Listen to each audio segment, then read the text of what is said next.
नमस्कार, मी अभिजित शंकर धुमाळ स्वराज्यज्ञ समूह या सामाजिक संस्थेचा अध्यक्ष म्हणून कार्यरत आहे. नुकतेच थोड्या दिवसापूर्वी क्रांतिसूर्य महात्मा ज्योतिबा फुले आणि भारतरत्न डॉक्टर बाबासाहेब आंबेडकर यांची जयंती आपण साजरी केली. या महापुरुषांनी समाजामध्ये शिक्षणाचा प्रसार व्हावा म्हणून आयुष्यभर कार्य केले. या महापुरुषांची जयंती साजरी करताना आपण मोठमोठ्या घोषणा देतो, शिका, संघटित व्हा, संघर्ष करा किंवा शिक्षण हे वाघिणीचं दूध आहे. पण हेच शिक्षण आपल्या गोरगरिबांच्या मुलांना मिळते का, याकडे आपण लक्ष देतो का? दांडेकर पूल, दत्तवाडी, पानमळा, जनता वसाहत अशा ठिकाणी हातावरचं पोट असलेले लोक राहतात, जे मजुरी घरकाम करतात. अशा लोकांना वर्षाचे 20-30 हजार फी भरून मुलांना खाजगी शाळेत पाठवणं संभव होत नाही.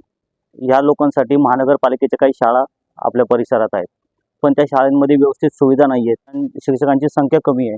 या शाळांमध्ये फार अडचणी आणि समस्या आहेत. खशाबा जाधव या शाळेमध्ये काही दिवसांपूर्वी तक्रार होती की तिथली ड्रेनेज लाईन चोकअप झाली आहे आणि काही संडास बाथरूम त्या मुलांना वापरता येत नाही आहे. महानगरपालिकेची शाळा आहे दत्तवाडीमध्ये, शाळा क्रमांक 80 जगताप प्रशाला. इथे आजूबाजूचीच लोक त्या शाळेमध्ये कचरा टाकतात. आता आम्ही सेनादत्त मंडळ प्राथमिक विद्या मंदिर या शाळेमध्ये आहोत. ही शाळा फार जुनी आहे, जवळपास 70च्या दशकातली शाळा आहे. त्यामुळे ही थोडी पत्र्याने त्यावेळेस पत्र्याची गेलेली शाळा आहे.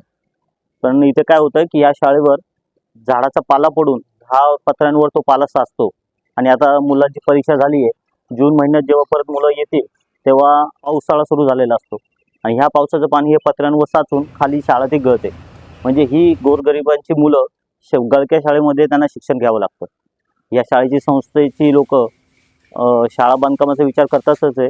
आम्ही त्यांनाही सहकार्य करू, पण सध्या तरी आम्हाला असं वाटलं की या शाळेची पत्र्यावरची साफसफाई करून घेतली तर निदान शाळा गळणार नाही आणि त्या मुलांना परत जेव्हा शाळा चालू होईल तेव्हा छान पद्धतीने शिक्षण घेता येईल. आपल्या परिसरातील शाळांमध्ये काही गोष्टींमध्ये बदल घडण्याची फार गरज आहे. मुलांना चांगल्या दर्जाचं शिक्षण मिळणं, शाळांमध्ये त्यांना चांगल्या सुखसुविधा मिळणं आणि ज्या पटीमध्ये विद्यार्थी आहेत त्या पटीमध्ये त्या शाळेमध्ये शिक्षक असणं, या गोष्टींसाठी आम्ही प्रयत्न करीत आहोत.